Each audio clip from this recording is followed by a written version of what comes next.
Well, good morning again, everyone. Thanks for joining. I'm impressed to see so many participants. That means we got the word out. So thanks for spreading the word.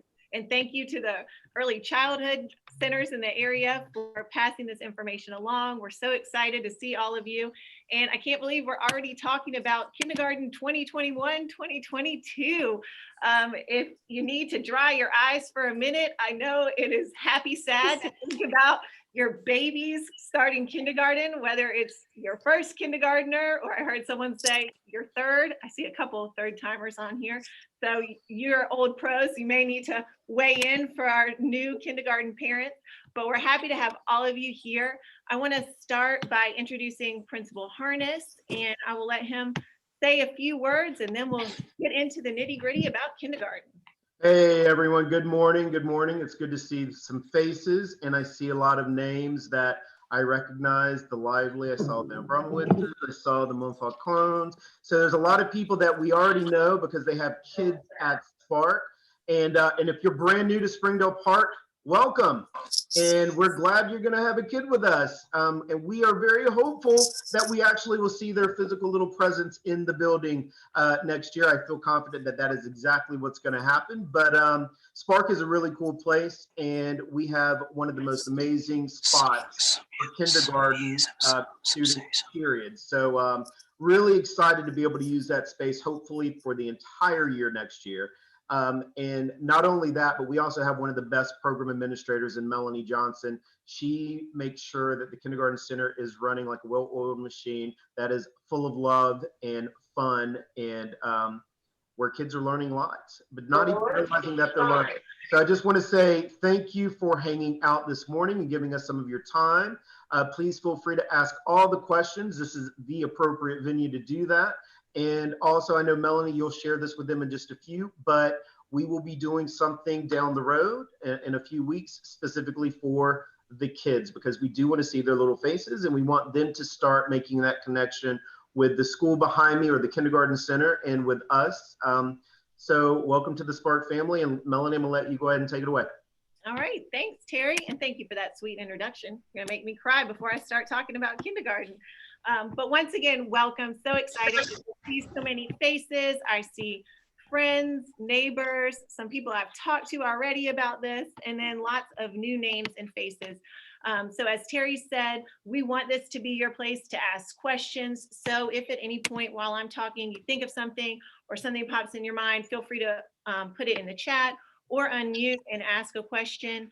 We're going to record this session right now. We also have another session at 4:30 that we're doing today. Both sessions will be posted on the Springdale Park website once we're done. So if you or you have any friends or neighbors who are interested in reviewing the information that we go over today, please direct them to the website. All right, so with that, I will go ahead and get started with our presentation today, but please stop me at any point if you have any questions. Oh, welcome. This is our first kindergarten information session for next school year, for the 2021-2022 school year. Principal Harness already gave a little welcome, but we are so fortunate to have him as our leader of Spark, both the main campus and the K Center. And if you're new to Spark, we also have our assistant principal, Dr. Tony. We have 2 instructional coaches, a counselor, lots of wonderful people that just support and love on your kiddos every day, whether they're at the K Center or main campus. So if you haven't met our phenomenal team, I look forward to you getting to know them as well. I'll get started with the K Center, where I am right now. I have Spark behind me in my virtual background, but I'm actually sitting in my office at the K Center as we speak. If you're not familiar with it, we are located at Metro City Church, which is a church a little further down Briarcliff from main campus Spark. It's across from Callanwald, and we are here for 2 years while they renovate Morningside. So a little history, Morningside had their kindergarten center here for the 2 years prior to this year. Basically to address the fact that our community just keeps growing and growing, and all of the children, thankfully, are coming to Spark and Morningside and Mary Lynn, and our schools are getting full, despite the fact that Springdale Park has many buildings and has had a couple additions. We are still over capacity. So we brought the kindergarten center on board this year to address those capacity issues. And it has been great for many, many reasons this year. One, I love it because it is the perfect little transition to school for our kindergartners. It's kind of like a mini school. We are focused on all K all day. That's our slogan. We only worry about kindergartners over here. So it's really a nice way to get our kinders used to going to school. But it's also been great with COVID and all of the attempts to distance and keep classes and students in their own little bubbles or pods of their homeroom class. So it's been very nice to have the kindergarten center this year. We love it. Our partnership with the church has been phenomenal. They're very supportive of our kids. Especially this year, we've had to be so flexible, and they've been great at helping us identify additional spots for picnic tables and recess and all the places that we need to appropriately distance. So it has been a really nice thing to have the kindergarten center.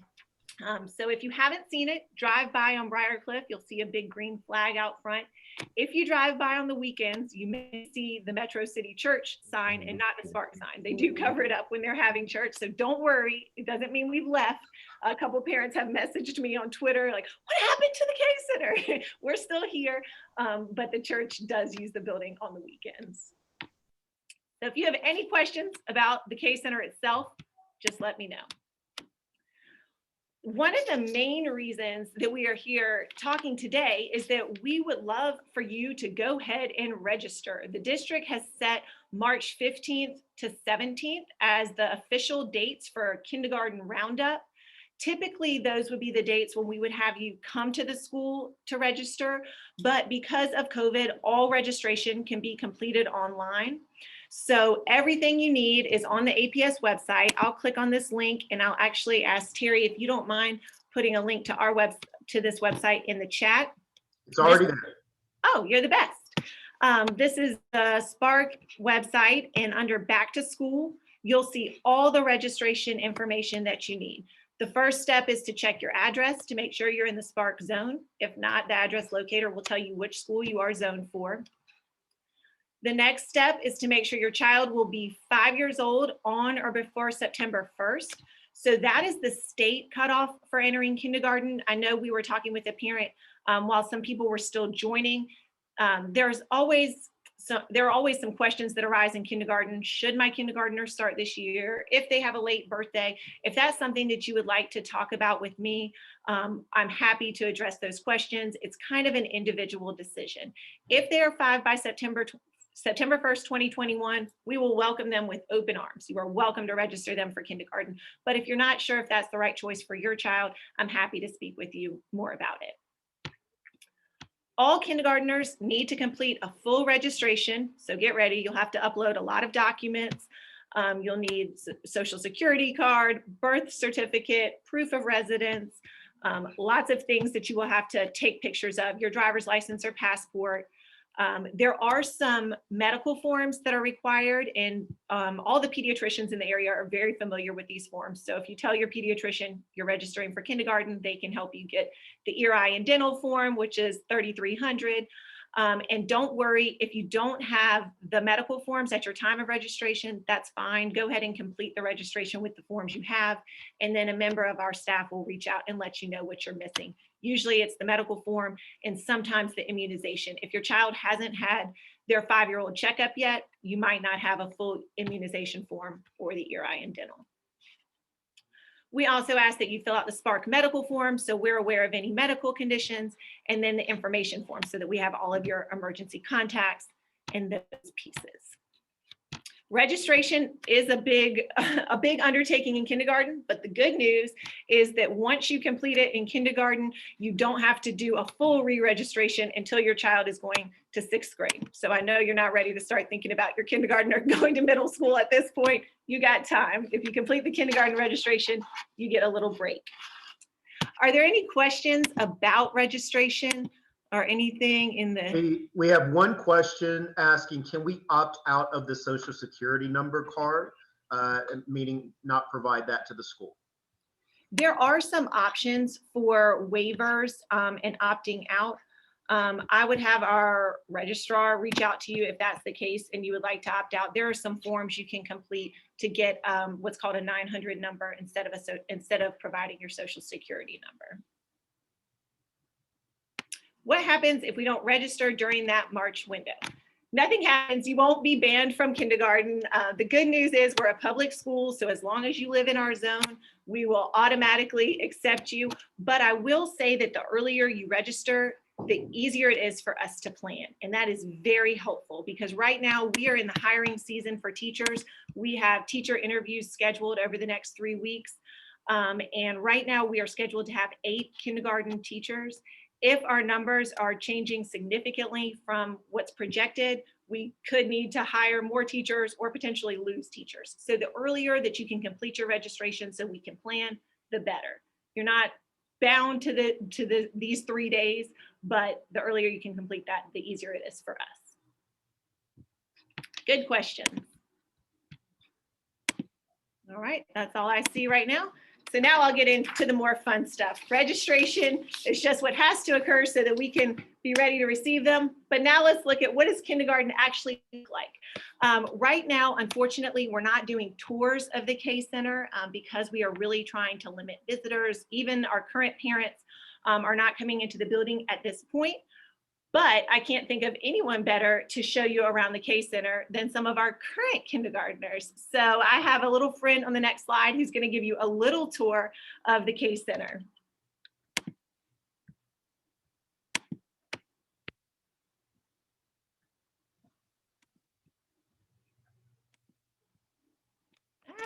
All that build up and then he's not coming. Come on, Asher. Every time I practice, he would like launch right into his speech. So I was trying to make sure it wasn't going to just jump out at you. Asher.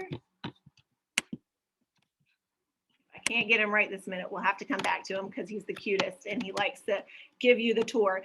This is the side entrance where students arrive at the K Center. So when you get to the church, you turn off a Briarcliff, you come around the back, and then all students come up this ramp and come in this side door. This is where our nurse does their temperature screening, and then they walk into their classrooms over this cute checkerboard floor. Not sure why it's not playing, but give me 1 second to try to refresh. Think of all your tough questions while I play with my computer for 1 second.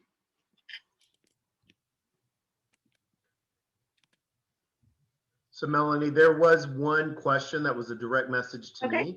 It's regarding COVID related information. I think Melanie's going to talk a little bit about that. But the question is, I read that APS will be hosting COVID vaccine for their staff, but are vaccines mandatory for APS staff? And that is true that APS is hosting some huge vaccination events coming up in the month of March, but it is not mandatory for the staff. And I, as the principal, cannot enforce anyone to take a vaccine. So I hope I answered your question. Thanks. Perfect timing. All right, everybody cross your fingers. Then my little Asher will start talking when we move to the next one.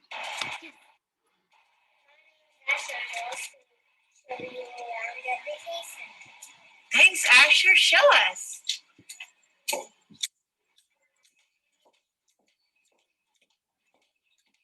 I promise you'll hear more than my shoes.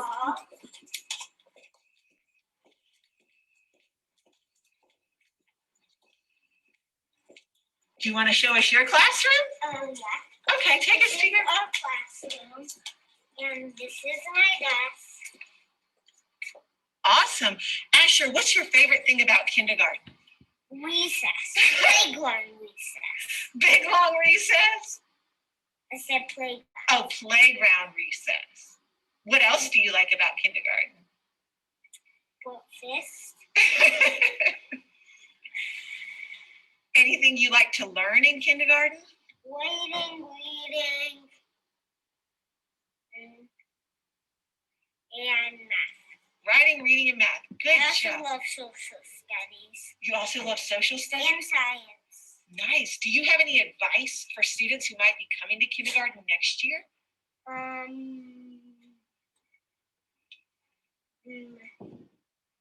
It's okay to be nervous, unlike me. And that's all. Thanks, Asher. Okay, yeah, I'm glad you got to hear him. He is so funny and was so excited to share his advice with our rising kindergartners. Don't be nervous. Unlike him, he's not nervous, which I thought was so cute. But Asher did hit on a lot of the things that we learn in kindergarten. The first thing that we focus on is social emotional learning. So if you're not familiar with the term SEL, that's how we start our day every day with a morning meeting. And during that time, students talk about all different things, how to deal with feelings, making friends, talking about coping skills, especially with everything going on in the world right now. SEL is more important than ever. And we recognize that that is extremely important for our kindergartners. So we spend a lot of time working on SEL, both in its own space in the morning, but also throughout the day and throughout all other subject areas. And then of course, we have reading, writing, math, science, and social studies, which are all Asher's favorite. I love to hear that. All of those are based on the Georgia Standards of Excellence. In kindergarten, of course, with reading, there is a heavy emphasis on phonics, and we're really building those pre-reading skills, teaching students to read. The other cool thing about kindergarten is that students come in from many different levels. So I talk to parents a lot of times that are worried, should my kindergartner be reading before kindergarten? Do I need to practice this? Just know that we are used to seeing kids who have never been to school before, or we have some kids who are coming in reading at like a third grade level. It's okay. That's our job, is to differentiate and make sure we're meeting kids where they are and providing that push no matter what they need. Even at the K-Center, sometimes parents ask, well, do they still have the specials that they have at main campus? Are kids getting art, music, PE, SEL, environmental science, media? Yes, yes, and yes. Right now with COVID, our specials teachers are Zooming in. So they are having those classes virtually while their teacher and para are with them face-to-face to facilitate. We're not sure exactly what next year will look like. Right now, we made that decision so that our specials teachers were not going to be exposed to every single child, all 750 at Spark. But that's something that we will continue to look at for next year. Let's see if there are any questions about some of the curriculum elements. Do kindergartners ride the school bus? Asking for my daughter. Great question. They certainly can. I'll talk a little bit more about arrival and dismissal, but kindergartners can ride the bus. All of our buses come to the K-Center first in the mornings and in the afternoons. So they drop off here in the mornings about 7:15 and then head to main campus. And then in the afternoons, they pick up here at 2:15 and then head to main campus and pick up there. So kindergartners are welcome to ride the bus. I know that that is an exciting experience for our kindergartners too. Question about the specials, are they virtual on one screen or do the kids have individual? For most specials, they are virtual on one big screen in the classroom and they're projected to the class, and then the teacher and the para help facilitate so that, kindergartners doing art still need help with crayons and scissors and all the different things, or PE, they still have to be redirected and supervised by an actual adult with them. But the specials teacher is up on the screen. Occasionally, the specials teacher will ask for them to log in from their individual devices if they're doing a special project. Like sometimes in music, she'll have them singing different parts of a song. I know it's amazing to think about groups of 5-year-olds singing different pieces of a song, but Ms. Turgeon is phenomenal and can make it happen. So occasionally they log in, but typically it's zooming in from their big device.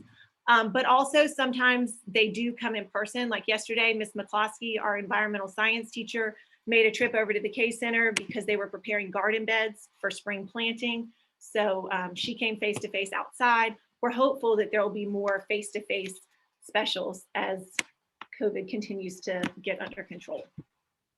Good question. Hey, Melanie, are after-school programs offered for kindergarten? They sure are. Great question. The club after school is our after-school daycare, and that's offered at main campus and the K-Center. So And what time does that happen? It's from 2:30 when kids get out of school until 6:30. So parents can register with the club online, and all of their information is also on the Spark website. You can register directly with them, and they will have somebody here until 6:30 every night. And it's been great that we've been able to have our separate kindergarten after school, again, because there hasn't been any overlap with main campus and the germs. Now for parents, I will say that that is, requires 2 pickups. If you have kids at main campus and at the K-Center, and you're wondering how do you handle pickup, We ask that parents come pick up at the main campus first, and then make a right to come to the Case Center. But we have several parents on the call who have children at the Case Center, and hopefully can attest that it's not too painful. We try to get you in and out of carpool as quickly as possible. So if you have multiple stops, it's not too bad. One other follow-up question regarding after-school daycare. Are there capacity constraints on the after-school program? There are. Right now, we have one room that we're using for after school, so we can have a maximum of 15 kids. We have 3 currently, so we are not anywhere close to our maximum right now.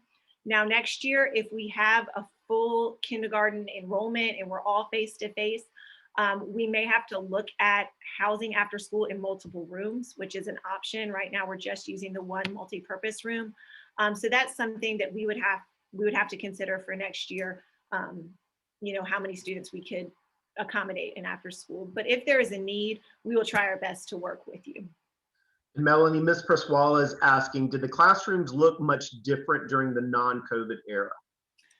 A little bit, yes. And that's one of the things that we're going to talk about in a few minutes when we talk about how has COVID changed the way kindergarten looks. I mean, when you can see Asher in the video, the desks have desk shields, they're separated, there's not a carpet on the floor. It is a little different than what kindergarten looked like previously.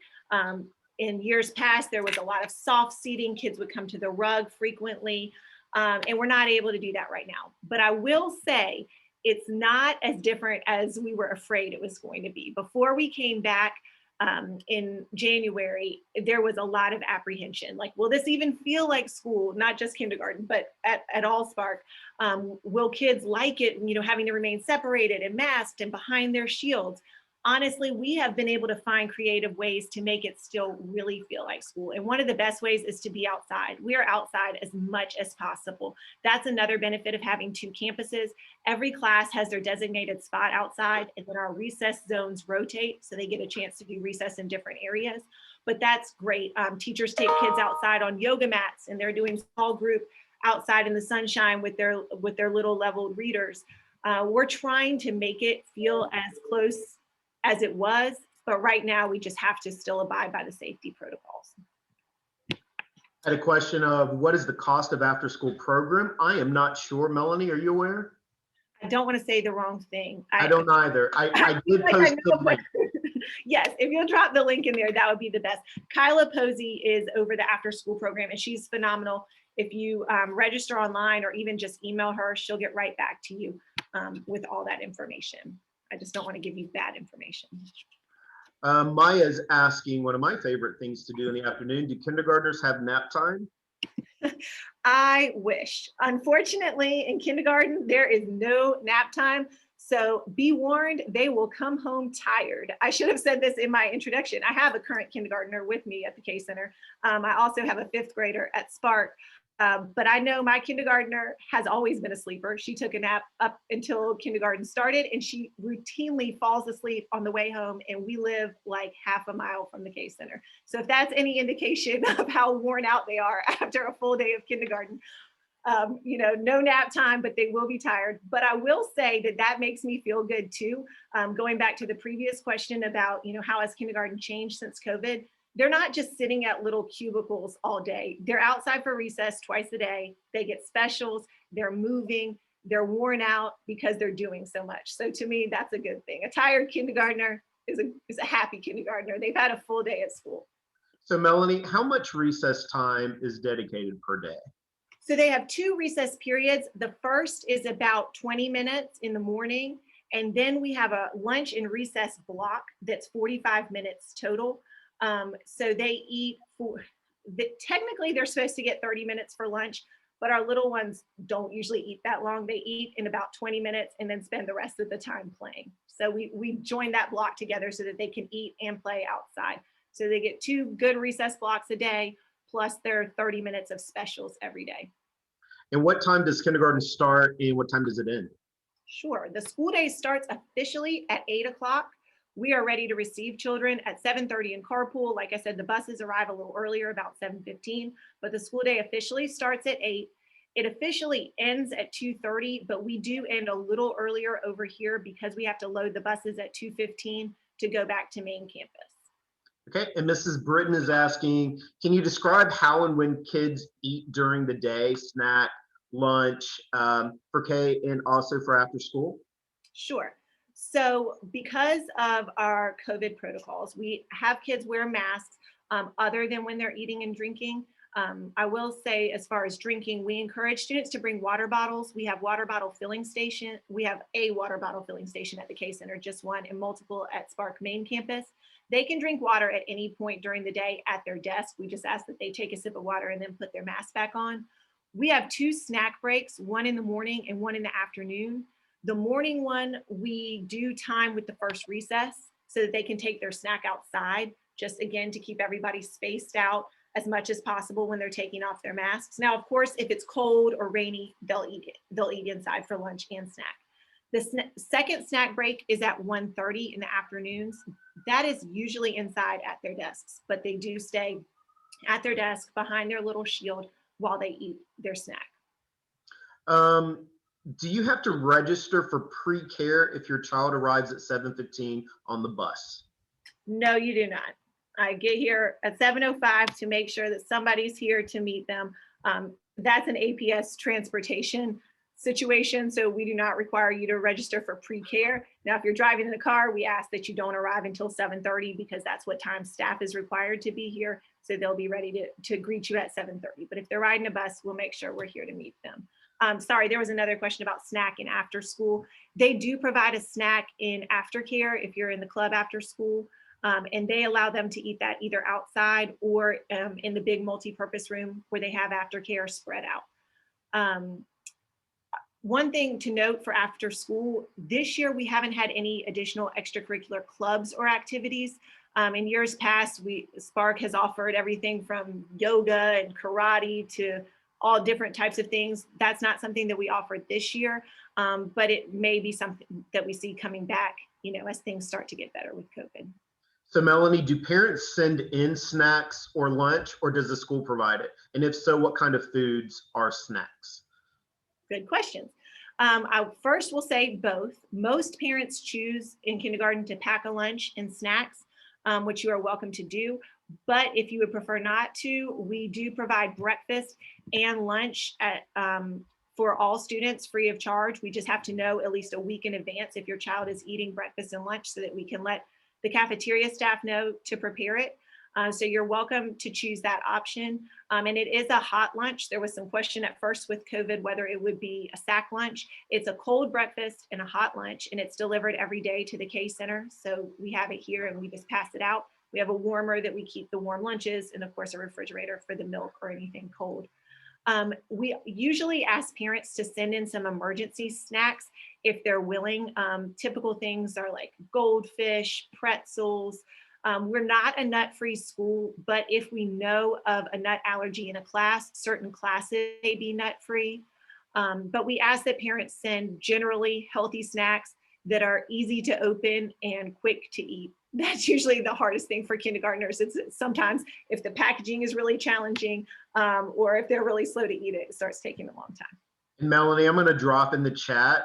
Spark has a wellness policy that has some suggestions for snacks if you do send some things in. Perfect. All right, we've had a lot of good questions. I'm going to keep going because some of them might be answered, but if there's anything pressing, Terry, please stop me. Will do. All right. All right, this is another friend, Jackson. Science and slide to the playground. And after some, we wake up Mabel. What do you mean you wake up Mabel? We do. What does Mabel help you do? She wrote us a note. She left you a note? Yeah. Does she help you learn how to read? Yeah. Oh, so I see why you have to wake her up. Yeah. Thanks, Jackson. Okay, so Jackson was talking about one of our friends, Mabel. And if your child attends kindergarten at Spark, you will certainly hear about Mabel. She is part of one of the resources that we use called the Teachers College Reading and Writing. And that is what we use to teach all of our English language arts. And it is a program that's heavily focused on conferencing with students. So really getting children to learn to read, to love to read, and to talk with their teachers, with each other. And Mabel is the little elephant that they use to teach phonics. So our kids learn all about phonics, and some of that comes from Mabel. They love hearing from her. We also use a program called Eureka Math, which focuses heavily on building number sense from an early age. So sometimes we have kindergarten parents who say, math is really easy for my child at the beginning. And it may seem that way, but it really builds that thinking that helps prepare them for much harder math down the road. And then we use a bunch of resources for science and social studies to keep the kids interested and engaged and make sure that we're making those real world connections. But if you have any curriculum questions, I'm happy to answer those as well. The next question that a lot of parents have is about assessments. You know, what will my child be tested on? When will I get the results? Often this is the first time you've gotten any real indication of where your child is relative to their peers or nationally. So the first assessment that we give is called the STAR Universal Screener, and that's given 3 times a year. And that's a great gauge to see where a child is. Many of our kindergartners come in at the early stages of pre-reading, and it's awesome because you really get to see that growth over the course of a year and how the child is progressing. But your kindergarten teacher will have conferences with you at least 2 times a year to review the STAR data, and you can get a sense of where your child is, where they're going, how much they're growing, and where they are according to the national percentile ranking, which a lot of parents would like to know. GKIDS is more of an observational tool. That is the Georgia Kindergarten Inventory of Developing Skills, and it basically measures where children are at the beginning of kindergarten and throughout the year. So it kind of measures the children based on the grade level standards and how they're progressing. But it's not one test, it's just an observation of the child over time. So you'll also get that result at the end of the year, but the teachers can talk about how your child is doing relative to GKIDS when you meet. Fountas and Pinnell is another reading assessment that we use. And I should have said STAR early literacy encompasses reading and math at the early stages. It reads out loud to the child, and that's on the computer. Fountas and Pinnell is a one-on-one reading assessment with the teacher, where the teachers can really get into where the child is in terms of letter sound knowledge, decoding words, and determine their independent and instructional reading level so that they know which books to assign to children independently and also as a group. And then there are many classroom assessments, but in kindergarten, our goal is to make assessments just seem like tasks. There are no real standardized assessments in kindergarten where they have to, bubble things in or anything like that. Most of it is just assessing what they're working on in the class with simple tasks that they've already done previously, and then they just use to measure their mastery. Do we have any questions in the chat about curriculum? No questions about curriculum. I've got a few questions about some other things, but I think you're going to cover it, Melanie. Okay, great. Stop me if you need me to. Oh, I see one. What's the difference between independent and instructional reading level? So the independent level is a little lower. So when children read independently, you don't want them to get frustrated or it to impact their comprehension. So independent level is the level the child should be able to read all by themselves. And then instructional is just a little bit challenging for the child, but where we want the teacher there to support and push and remind them about the strategies to use so that we can continue building that reading capacity. So they're a little bit different. Do we use Imagine Learning tools? We don't have Imagine Learning. I know some APS pre-K sites use Imagine Learning. That's not something that we use, but we do have several other resources that we use on the iPads. We use Lexia for literacy, which is a literacy program that students take an initial assessment, it places them, and then it works at their level. And Zern is what we use for math. Same thing, it works at their level and builds up their math skills. So both of those, the kids use a little bit each day. Parents often ask how much screen time is there during the day. Almost none in kindergarten. Sometimes if the teacher and the parent are working with small groups, they will have another group of children on their iPad doing those things like Lexia and Zern to work on their reading and math, but they're not sitting there with their iPad all day. All right. Yep, I think you're good. So now we're on to support services. We offer at the K Center all the same support services that are offered at main campus. So we have ESOL services here for any of our students who may be speakers of other languages. That's something where when you register, you would indicate if your child speaks any other languages or if their first language was a language other than English. And when they start kindergarten, our ESOL teachers would give them a screener to determine whether or not they would qualify for ESOL services. You will be notified of all of that. So if your child is being screened and or receiving services, you will get a letter or an email to let you know that that was occurring.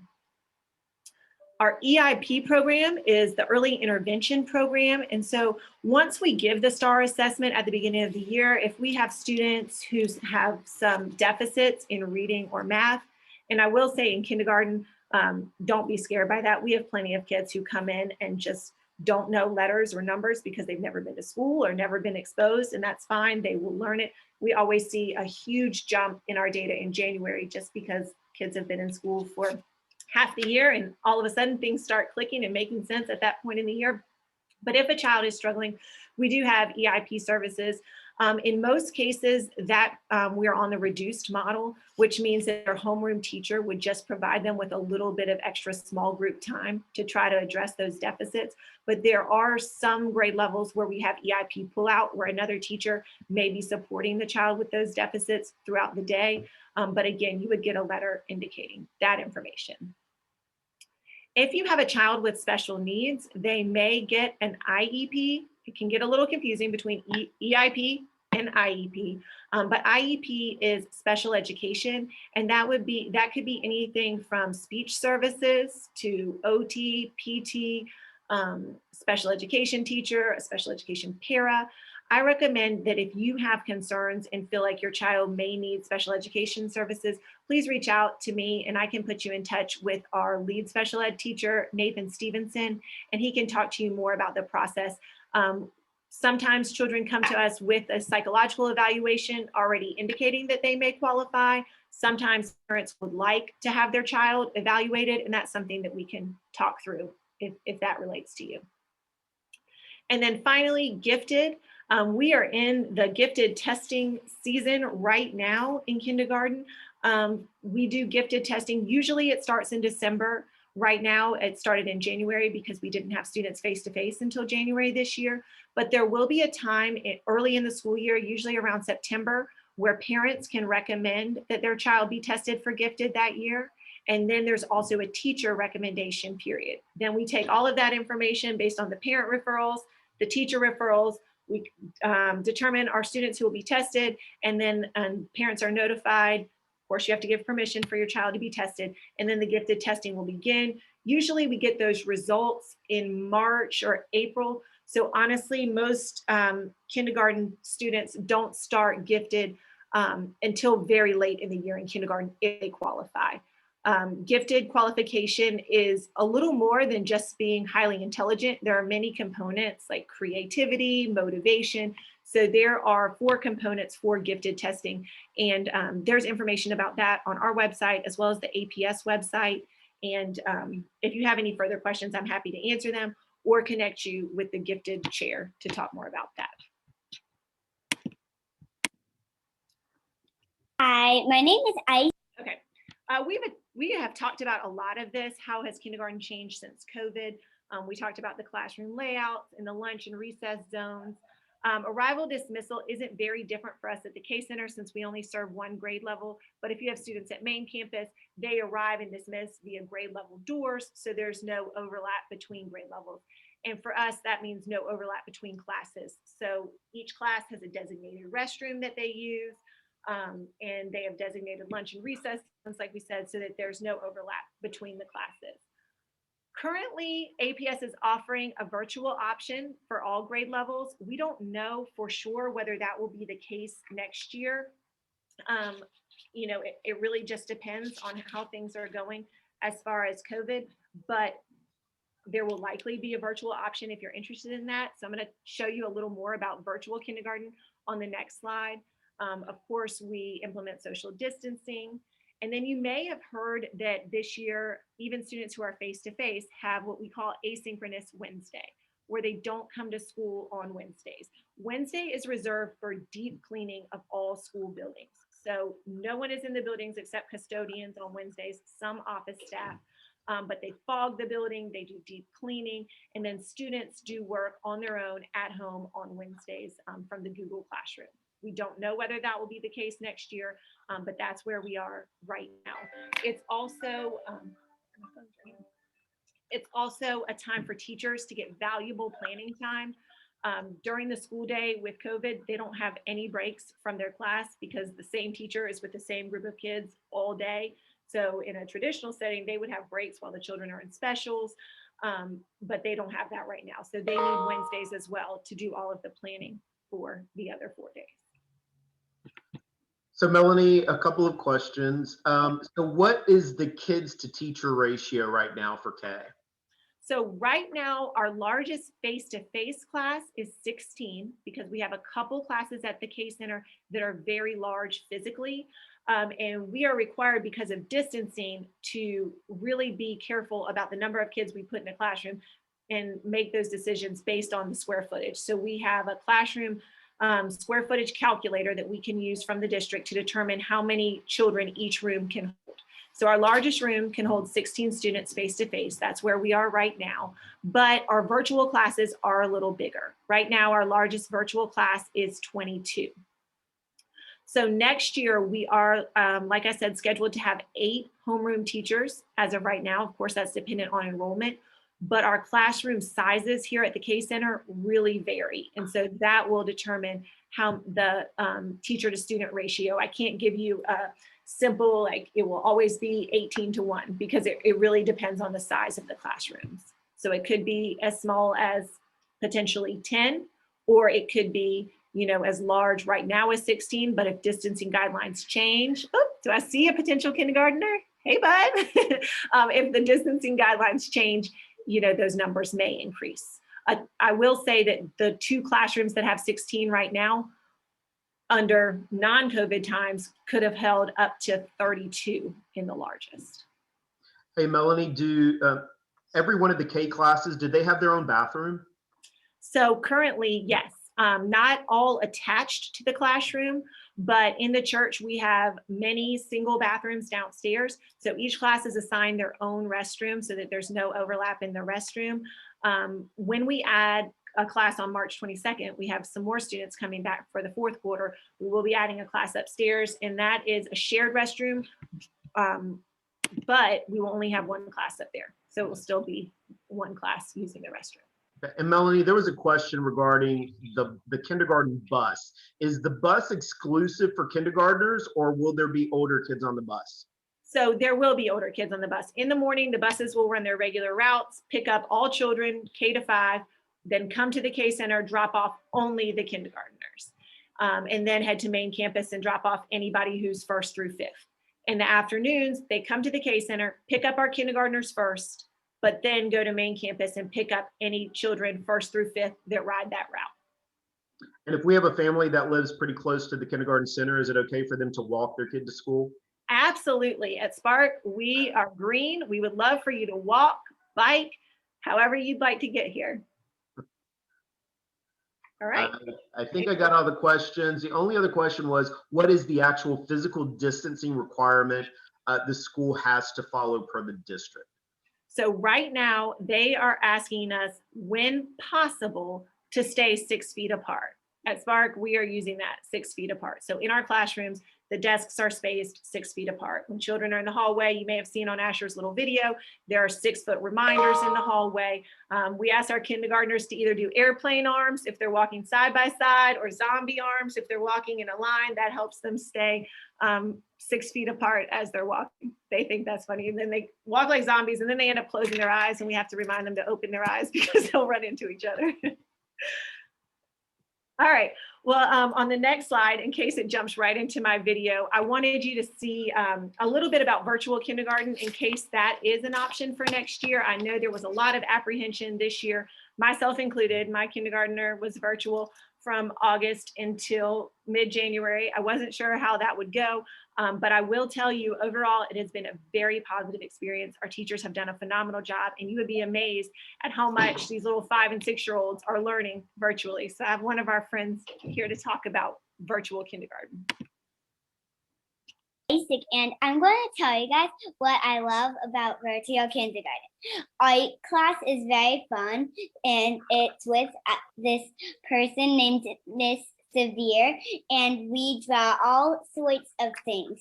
And I also, what I like about learning is I like doing number bonds on my number bond page with all of our whiteboards, and it's fun because you get a couple breaks and we do science and we learn about rocks and stones.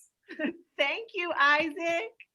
She is so funny. I didn't even tell her to say any of that. I didn't even practice. I just said, "Are you ready to go?" And she just took off.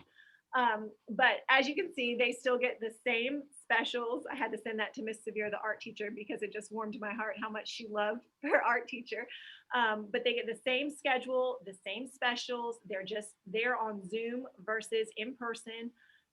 But we do institute screen breaks. That's something that we made sure of this year so that the kids get some break from the screen. So instead of our really scheduled recess time that we have here for face-to-face, we just have periodic screen breaks throughout the day for our at-home kids virtually. They also have that same lunch and recess break in the middle of the day.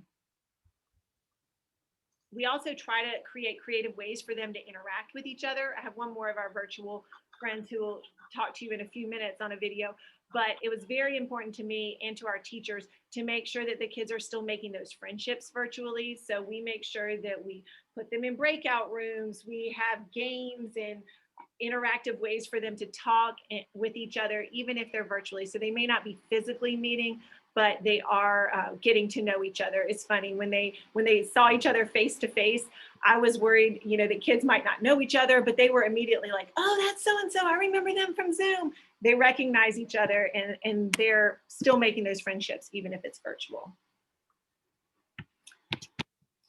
Any questions about the virtual option? I do not see any. We had a question on what day will school start next year? And it is August 5th, Thursday.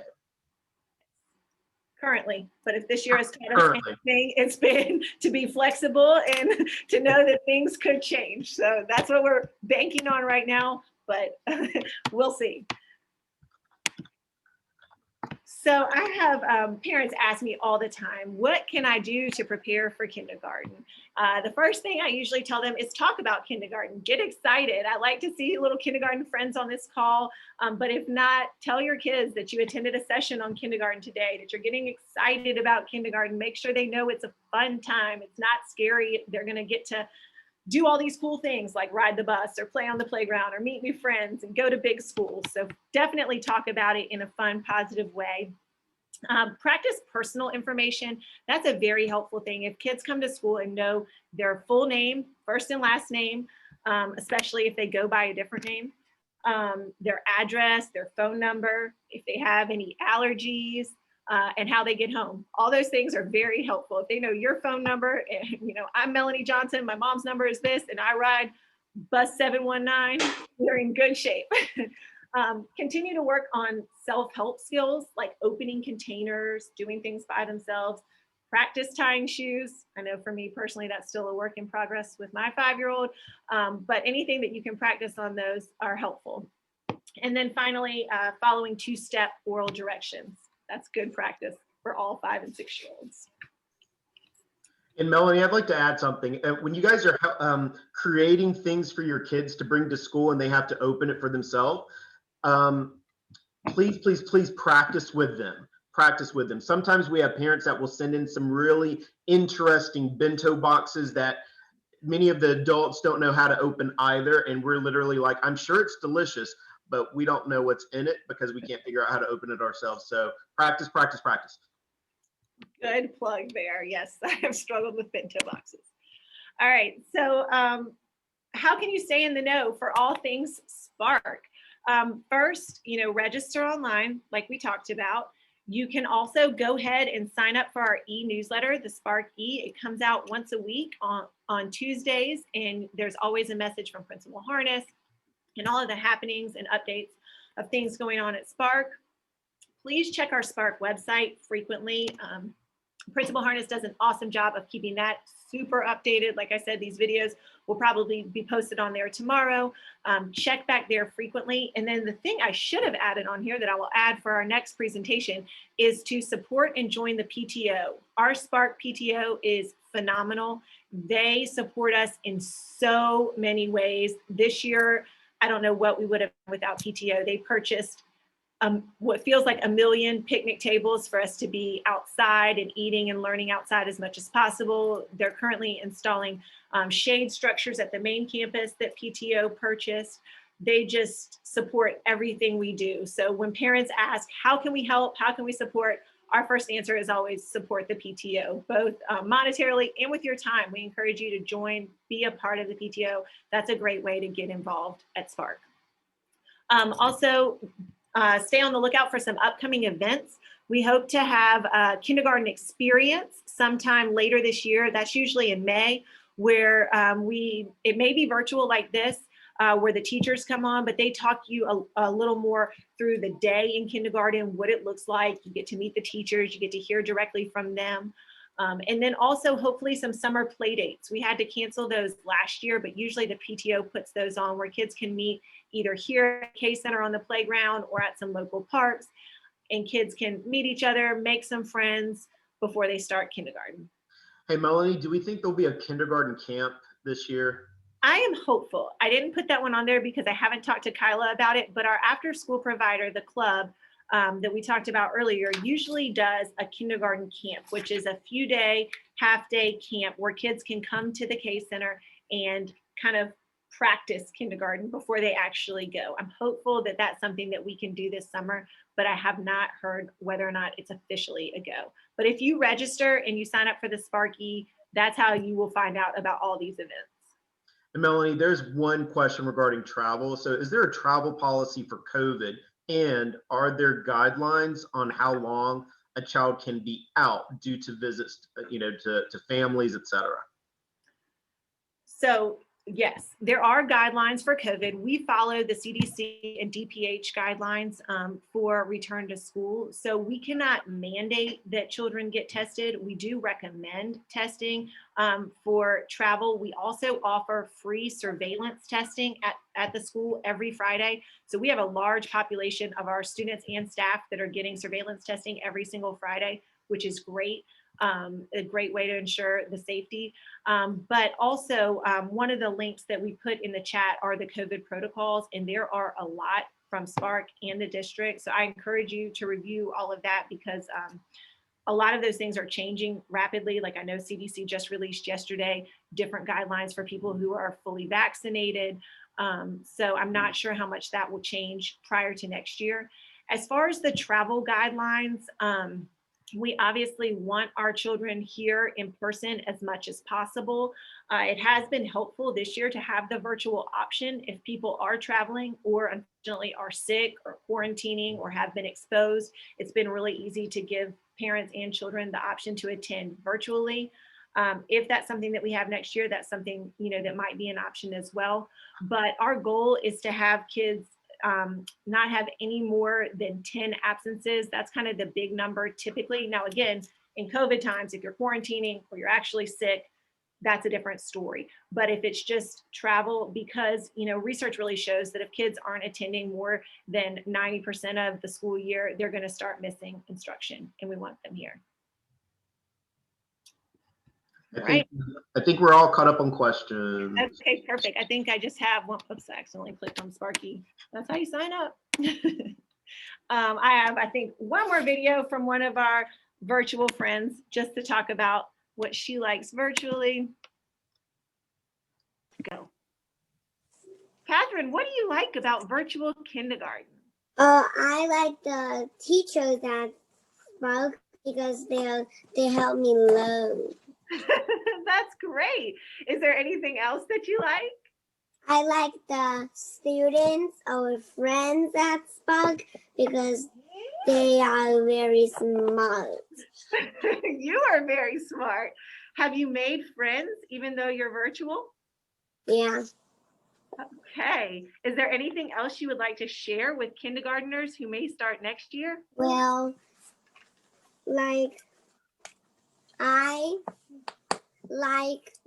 I hope they could be smart and very friendly with their friends. That's perfect. Thank you, Catherine. I love that. The little sister photo bombs and her talking about making friends. I did not ask her to say that again.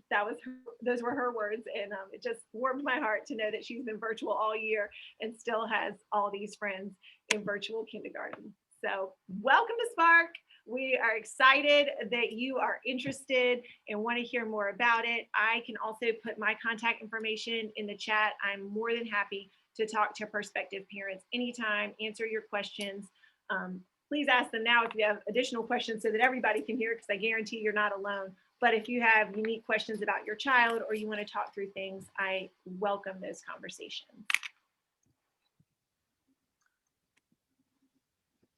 I'm checking. I don't see any other questions. You can also feel free to unmute yourself if you'd like and ask away. But as you guys can see, Ms. Johnson is super detail oriented, has an amazing spirit. The kids love being there, whether they're face-to-face or virtual. So, and the teachers are equally the same. They love, love, love to teach kindergarten. They love the kids. And to be honest, it's probably the most fun grade level overall. Yeah, we miss them not having them in the main campus, but we are glad that we've got the kindergarten center. It is definitely the most fun. I'm not biased at all, but it's so much fun over here, and the teachers are phenomenal. I look forward to our next experience when you get to meet the teachers and hear from them, because they are constantly implementing all these creative, adorable, fun kindergarten activities.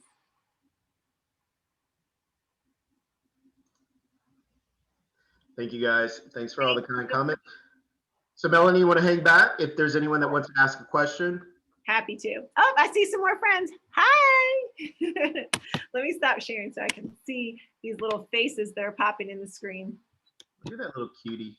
I I like know. her hair. It's so cute. Hi. Hi, Good morning. Hi. What's your name? So what's your name? Serenity. Hi, Serenity. I'm Miss Johnson. It's nice to meet you. I love your name, Serenity, and I love are those purple beads or are they pink? Pink. Ah, such a great color. Awesome. Nice to meet you, Serenity. Thanks, Mom, for bringing her. I see another friend up there. What's your name? Weza. Hi. Hi. How are you today? Good. Did you just learn a lot about kindergarten? Mm-hmm. I think I know his sisters. Do you have two sisters at Spark? Yes. Who Yeah, are I they? thought I saw them. Mon. Yes, those are the ones I was thinking of. Oh, so you're a pro then. You know all about Spark. Yes. Do you know the song? Because a lot of our kindergartners like to sing the Springdale Park song on the morning announcement. They sing it nonstop, nonstop. My house too. Yeah.